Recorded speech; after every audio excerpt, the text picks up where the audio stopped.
Good morning and welcome to the Mike Graham Show. And what a day we've got to tell you about. Yesterday's day for the Labour government, absolutely unbelievable. We're going to get Keir Starmer lighting another Christmas tree without the countdown this time.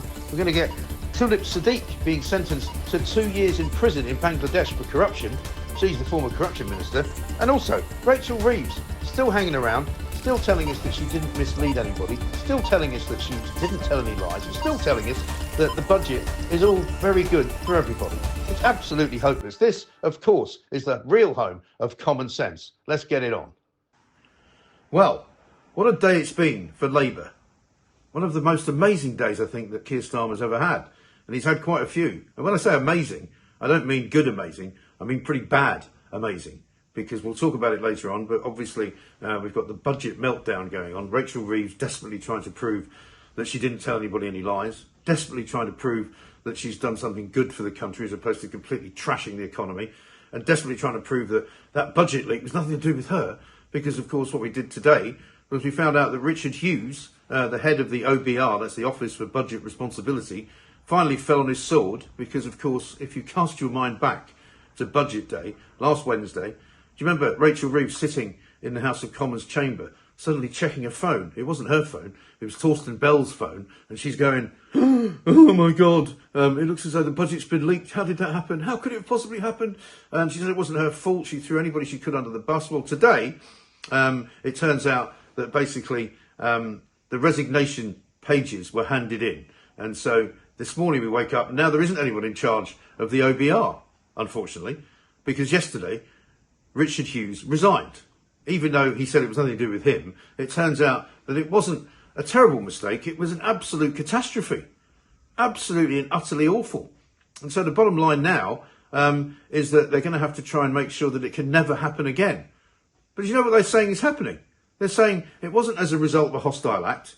It wasn't somebody who was trying to leak deliberately. It was just that they literally left a PDF, which is, you know, a computerized picture, effectively, of a document on a hard drive, on a website, which could easily be accessed by anybody just trying to figure out what the new code was, because they had last year's code and all they had to do was get this year's code. All sounds a bit complicated. The bottom line is, it's a very sensitive document. James Murray, who's the Treasury Minister, gets up in Parliament and basically says yesterday afternoon that this was a very sensitive piece of information which should never have been leaked to the public because it could have changed the way the markets operate, it could have changed the way that people put money into investments, it could have made people change their investment portfolios, it could have knocked entire companies out of kilter. But it was a very sensitive and terrible thing to have done. But the fact that Labour MPs and the Treasury and Rachel Reeves spent the previous month leaking the same information, apparently that's not a problem. That's fine. And she, apparently, hasn't done anything wrong. But we'll come back to Rachel in a minute.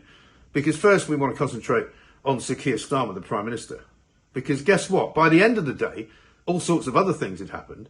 But he had returned to the place where we made fun of him the most probably last year. And that was outside the front door of Downing Street, number 10. Because, you know what? The Christmas tree had arrived. And you might remember last year, he got a terrible ribbing. Because he came out hand in hand with the lovely Mrs. Starmer, and he stood there and he said, let's count down. And there was hardly anybody around. There was a few weirdos, a few apparatchiks from Downing Street, a couple of people that didn't really say very much. And he did the famous countdown. Do you remember it? 5, 4, 3, 2, 1. Yay! And then he pressed the button and he lit up the lights on the Christmas tree. And everybody just went, oh, God, that's really awful. 5, 4, 3, 2, 1. Yay! It worked. Terrible. I remember changing it into a Thunderbirds type countdown. With Thunderbirds I'll go. But it was really just dreadful. People were putting memes out of it all blowing up and it all going wrong. And all you could think of saying, Starmer, when it did go right, was, oh, well, at least nothing went wrong. At least it worked, which, of course, was the first thing that he'd managed to make work in about 7 months of being in government. So he returned to the scene of the crime yesterday, and yesterday afternoon he'd obviously learned his lesson, because what did he do? What do you do when you're in trouble? You enlist the hope the help of a load of children. So they got a children's choir along from some school, right? So they were all singing carols. So it was a lovely, nice, friendly atmosphere. And then when he and his wife came out, he summoned this boy, a 14-year-old boy called Samuel, who's apparently a litter picker and somebody who's got 800 followers on his social media pages. So I don't know what that means, but they said he was a fine community organiser and a very nice young boy. And I'm sure he was. And so they gave him the honour of lighting the Downing Street Christmas tree. But of course, once again, another record by Keir Starmer. He's the first Prime Minister ever not to flick the switch on his own Christmas tree. And as ever with Labour, it was all a bit of a sham anyway, because as the boy sort of leant forward to put his hand on the big red button, the lights came on anyway, because the big red button is just a fake. Like the government is a fake, like Keir Starmer is a fake, like the entire Labour project is a fake. And they're going to spend the next few days trying to make out that they haven't told lies, that they haven't misled anyone, and it's simply not going to work, is it? Because nobody believes a damn word they say. Earlier in the day, he made another speech about lifting 500,000 children out of poverty. This is obviously his new shtick now, it's all about children, and making sure that poverty is eradicated. He says it's his moral mission. He then went on about the same trade deals he's been going on about for about a year.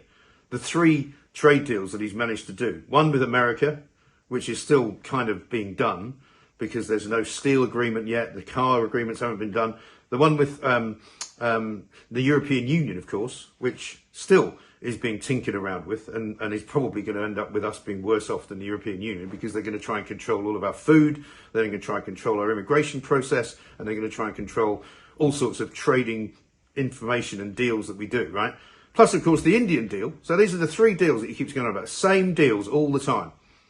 And the Indian deal, of course, actually allows more Indian companies to come into Britain than allows British companies to go into India. And it means that there'll be more Indian workers here working for less money for Indian companies who are paying less tax and less national insurance. So none of these things are good. But Keir Starmer still believes that he's in charge. And of course, nobody else believes that he's in charge. It's an absolute and utter shambles. So, Rachel Thieves, eh? Another bad day for her at the office. She had a terrible weekend, by the way. Those of you who were up early enough to watch the morning shows on Sunday would have seen a woman, a shadow of her former self. And I'll show you what she used to look like just before they got elected in a minute. But Rachel Reeves appeared on the usual suspects. You know, she was on with Laura Kunsberg, where she looked absolutely ashen-faced. She looked like she'd been crying all night. She had the old swollen eyes. And by the way, before anybody starts telling me I'm being a misogynist or I'm being sexist in any way, I'm not.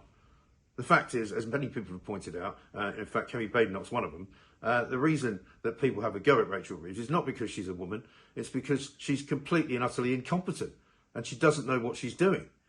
And it's also becoming pretty clear that she misled at the very least Parliament, that she certainly misled at the very least journalists, and she might have even told lies to the Cabinet. I mean, there are members of the Cabinet who were apparently talking to the Times newspaper, and this was yesterday, saying that they thought that she'd lied to them. So what is going on inside the brain of Rachel Reeves? But she sat on Trevor Phillips' show on Sky, which wasn't any better than the BBC version, and Trevor Phillips basically played her an entire clip of her telling us that she wasn't going to put up any more taxes for working people because she'd done it last November the 26th, and she wasn't going to have to do it ever again because she knew that she would only have to do it once. And she kept repeating it and saying, we're never going to come back to do it again the same way. No, we're just not going to. But so the woman has told blatant lies right in front of her own eyes. And she's watching it and still kind of refusing to accept it. Meanwhile, yesterday, yet another piece of brilliance for the economy. Company directors came out and said that their basic confidence in the economy has now hit a 5-year low. So they're even less confident now about the economy than they were when the Tories were in. And just to remind yourself of what Rachel Reeves used to look like, she looks literally about 30 years younger. This was recorded just before July the 4th, when Labour swept to power. Have a look at this. The Conservatives are now the party of high tax. On their watch, the tax burden is the highest in 70 years. I worked as an economist at the Bank of England before entering politics.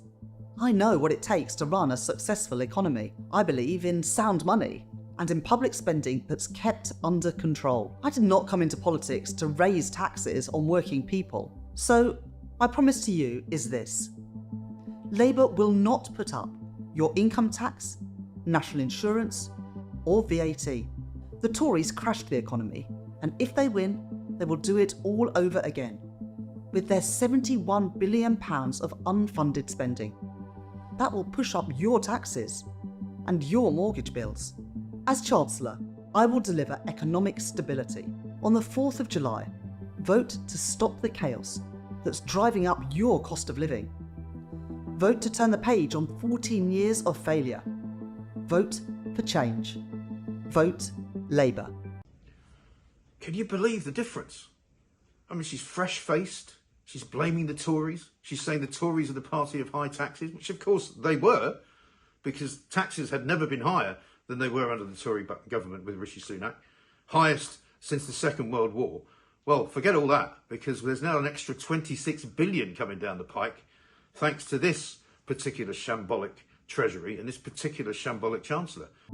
Labour will not put up your income tax, national insurance or VAT. Nobody's given her a chance of lasting the week.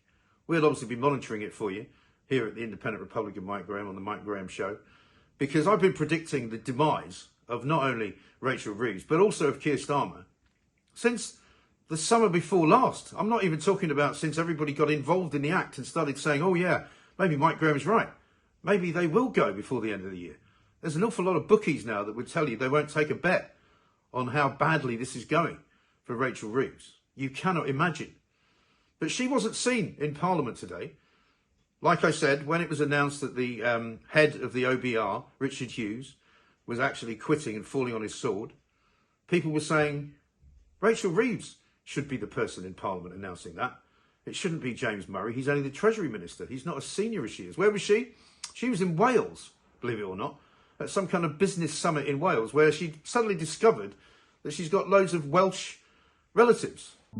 Labour will not put up your income tax, national insurance or VAT. She said she had Welsh relatives all over the place, including even in Wrexham, for heaven's sake. I've never heard that before.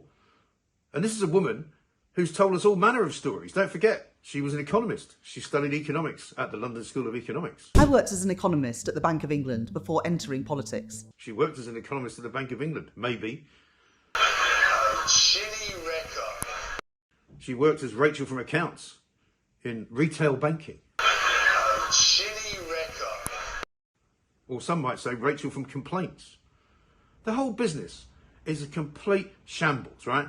Everybody can see that Rachel Reeves is not up to the job. Everybody can see that the Treasury have got it completely wrong. She's surrounded by people who think they can continue to tell lies and nothing's going to matter. And everybody's just going to go, oh, okay, we'll just wait for something good to come along, shall we? But the main crux of all of this is that she convinced not only Parliament, not only her own cabinet, not only the press, not only the country, not only the voters, not only members of the Labour Party, she convinced everyone that there was a problem with borrowing and that we therefore had to put taxes up. She didn't tell the truth, and everybody knows that. And so Rachel Reeves, I'm afraid, is going to go the way of all flesh. And I'm going to make yet another prediction. I don't think she's going to last until the end of December. I know that you'll say, well, you've been saying that for a long time. But this time, I think the skids are really under her. Starmer's going to stand by her. I mean, he gave her the kiss of death. He basically said that he was so proud of the budget. He had great pride in it. And he has great pride in her. But he is inextricably linked to her now. And if she goes, he goes. And that is a narrative that an awful lot of people are talking about. We'll keep an eye on it here, of course, at the Mike Graham Show. Now, I've told you about Keir Starmer's day. I've told you about Rachel Reeves' day. And even poor old Richard Hughes, the guy who took the fall from the OBR. But there's yet another character. And this is all just at the beginning of the week, ladies and gentlemen. Monday, December the 1st, the start of a new month, right? Christmas is coming.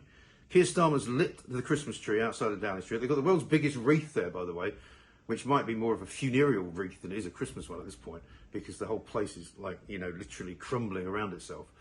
What about this for a story? Tulip Siddiq, a woman who's a very close friend of Keir Starmer's, both politically and socially. She's somebody he counts as one of his closest allies in the Labour Party.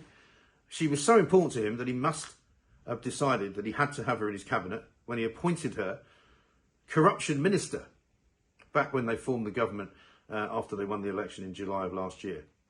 She is the Labour MP for Hampstead and Highgate. It's a very posh part of North London.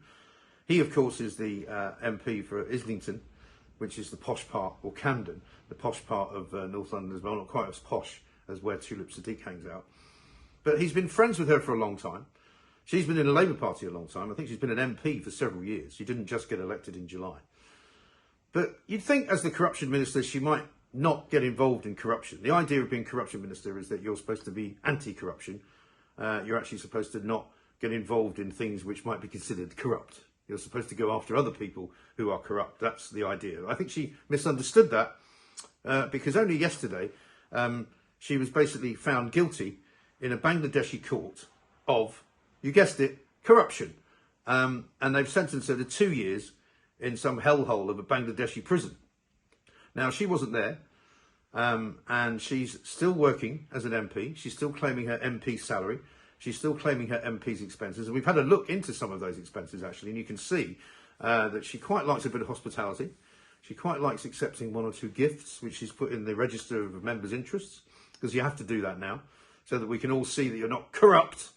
But the Bangladeshi government see her a slightly different way, because her auntie was a woman by the name of Sheikh Hasina, and she was the Prime Minister of Bangladesh. She's not the Prime Minister of Bangladesh anymore because she was deposed, because she was a bit of a tyrant, quite frankly, and there was some trouble with the opposition. There was some trouble with an uprising in Bangladesh. They thought that she was too much of a hardliner and she was cracking down on students and cracking down on dissent. And she was also tried in her absence because she fled the country, because that's what all despots do, don't they? You know, when Idi Amin got found out, he didn't hang around and wait to be judged. You know, if Saddam Hussein had the chance, he'd have run off. If Muammar Gaddafi had the chance to run off, he would have run off. Various African leaders have already been seen to have found their way to France or Switzerland or somewhere where they can live in their lavish mansions that they bought with their ill-gotten gains, so that they can't be tried in their own countries, right? But this was not going to happen for old Sheikh Hasina, because she decided to disappear off to India. But guess what? She's been sentenced to death, right? For war crimes, for creating a situation where hundreds and hundreds of people were murdered by her sort of goons, right? Now, there's a slush fund involved, as you might expect, and the accusations against Tulip Siddiq are that she was the recipient of money which came into the Bangladeshi government corruptly from Russia and was somehow dispersed in the form of land that was bought in Bangladesh for Tulip Siddiq. She denies that, says it's not true. But also for a flat and some other property that was bought in and around London, a £700,000 flat, in fact, that was bought by somebody. Tulip Siddiq, when she was asked about it, said that she wasn't sure who owned that particular property, even though she was living in it. She wasn't sure if she owned it, because you know how that happens sometimes. You can sometimes buy a house by accident. Chili record. You can sometimes inherit one by accident without knowing. You can sometimes find you've got a landlord who happens to be your auntie, or your uncle, or, you know, some long-lost cousin. I don't know. It's all a bit weird. She came out yesterday swinging, saying that it's a kangaroo court, it's trial by media, it's a disgrace, I've done nothing wrong, I'm not going there because I'm not going to spend any time in prison in Bangladesh. Maybe what she should do is take a leaf out of the book of some other, you know, freedom fighters and go back and stand her ground. There's pictures of her with Sadiq Khan. That might come as no surprise to you, the Mayor of London. He's on her Twitter page. Maybe he could give us some advice. Maybe she should actually step down as an MP. Unbelievably, the rest of the media is asking the question, will she be able to go back into government? Well, no, frankly. She shouldn't even be an MP at this point. She's been found guilty by another government of corruption. She's been sentenced to jail time. Surely that should be enough for Keir Starmer to at least say, do you know what, Tulip, maybe it's time for you to kind of deselect yourself and maybe have a by-election and see whether the people of Highgate and Hampstead actually want you as their MP. Maybe that would be something good to do. But what she shouldn't be doing is collecting a £95,000 salary and some very fancy expenses. Thank you very much indeed. I don't think that is entirely the spirit of the Labour Party. He talks about a moral imperative, Keir Starmer. He talks about the grown-ups being back in charge. I don't think anybody's saying that anymore. They're so terrified of reform. They're so terrified of the Greens. They don't know where to go. They don't know what to do. They're like rabbits in the headlights. And this is a bad look, Mr. Starmer, Sir Keir. And I think if you wanted to show anyone that you had any backbone at all, which we know you haven't, you would deselect this woman, you would suspend her from the Labour Party, and you would kick her out and tell her to go and have a by-election and see if anybody wants her. We shall see. And now it's time to talk about Angela Rayner, the woman who, of course, used to be Housing Secretary, the woman who got into a bit of trouble over the housing situation that she was in. Well, she's back in trouble again today, because it turns out that over the weekend, more revelations about what she should have been paying and what she didn't pay and what she should have been declaring and what she didn't declare. She had a grace and favour flat in Admiralty House. You might remember when she finally had to fall on her sword because of the other house problem that she had. It turns out that she had to move out of that place and she had to let David Lammy move in. We're not quite sure if he's moved in there yet, but it's a lovely place. The council tax in this particular flat was just over £2,000, right? Now, when you are a cabinet minister, and when you are an MP, in fact, you can sometimes have a second home. You can sometimes have a third home if you're doing really well. Now, depending on where you declare your second home and first home to be, you pay council tax on the first home. You don't necessarily pay it on the second home. And if you're a cabinet minister, the government will pick up the tab.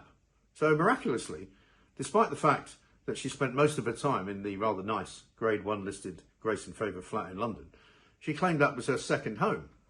But she didn't claim it early enough in the year, because she was asked about it in April of this year to see whether or not she was going to pay up, because if it obviously wasn't her second home and it was her first home, then she would have had to pay the increase in the council tax, which would have meant she'd have been paying £4,000 over the year for the council tax on her first home. Instead of which, miraculously, she ended up with a first home up in Warrington, or just outside of Manchester, shall we say. And it turned out that then, that was where her son lived, where he was being looked after by a trust, which she then took some money out of to buy another home down in Hove with her boyfriend. It's all getting very complicated, this, isn't it? But now she's been reported to the ethics chief inside of Keir Starmer's government, because the Tories, not just the Tories, but a lot of other people want to find out if she's broken any ministerial rules, if she's broken any rules at all. Because Angela Rayner, of course, famously, who used to call the Tories scum, Tory scum, to be precise. It cannot get any worse than a bunch of scum, homophobic, racist, misogynistic... Go on,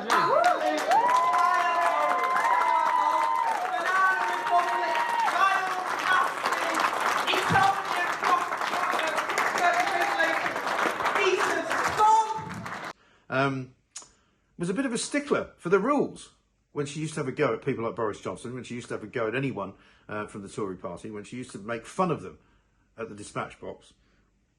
We actually do miss her being around because she was quite funny. However, she seems to play pretty fast and loose with the public purse strings. And so she's now under investigation yet again for not paying the council tax when she should have done, and for not telling the people what her situation was vis-a-vis second home, first home. Not bad for a socialist. She's got at least 3 of them and counting. But the biggest problem for Keir Starmer is that she wants to come back, and she's fighting away on the back benches to build up a little kind of coterie of supporters, so that if and when Keir Starmer does trip like he did the other day, do you remember when he was at the COP30 summit and he managed to not remember how to put one foot in front of another, and he found himself tripping over. Well, if he trips, she'll be helping him fall, not helping him up. And she'll be helping stab him in the back to get rid of him, because she would stop at nothing to be in charge of this government and to be the next Prime Minister. Can you imagine? Prime Minister Angela Rayner. Maybe the Labour government could actually finally find a woman that could actually represent them. But yet again, it has to be said, on top of Tulip Siddiq, on top of the Keir Starmer revelations, on top of the Rachel Reeves disaster budget, on top of all of the terrible things that have befallen Labour, on day 1 of December, You can't imagine just how much worse this month is going to get. Merry Christmas. So here we are, the Mike Graham Show. We're underway. We started yesterday with a fantastic budget special. We had Mark Littlewood, we had Jamie Jenkins. We looked at all of the things that were going on over the course of the weekend, and that's what we're going to be doing for the next few weeks until we can get our studio up and running, because our studio is going to be absolutely whiz-bang, top shelf, brilliant, where we can do all the things that you're used to doing, like for example calling in, leaving voice notes, sending text messages, sending emails. We'll have all of that under control, but we want to get it started before Christmas because it's so important that we want to reconnect. I want to reconnect with the audience, and we reconnected yesterday in a way that was really, really beautiful. It was fantastic. It was massive, you know. We were doing really, really well on the live stream when we were on between 7 and 8, and that's what we're going to be doing for the rest of this week. We were doing brilliantly all through the day. We ended up with over 170,000 views on the very first new Mike Graham Show, the very first new Independent Republican Mike Graham Show. Don't forget, the Substack is still there to be found. It's the mikegrahamshow.com, and if you can subscribe, you will get content that you won't see anywhere else. You'll get it first. You'll get offers, you'll get merchandise. There's going to be all kinds of things that we're going to do, but it's going to take us just a little while to get ourselves into a place where we're happy to make the first live broadcast. We know lots of you want it, and lots of you had some great advice for me today as well. You know, lots of you didn't like the croissants. I get that. And by the way, we did eat a couple of them afterwards. Lots of you said, ditch the way the room looks. Other people said the room looks great. You know, so we're going to be recording in different places. We're going to be bringing you the news and the views that you want to hear, and we're going to be involving you, because even if you can't send me a voice note, even if you can't send me a text or a tweet, you can always talk to me on YouTube, you know, because the YouTube channel, the Mike Graham Show, is there for you as much as it is for anybody, and you can put your views on there, and I will always see them, and I will join in, and I will take part, and I will talk to you while the show is actually going out. So thank you again for joining us. Thank you for subscribing to YouTube. If you haven't done it, please do it now. Thank you for joining our Substack. Please continue to support us, because this is the future. This is true independence. And I'm Mike Graham. I'll see you soon.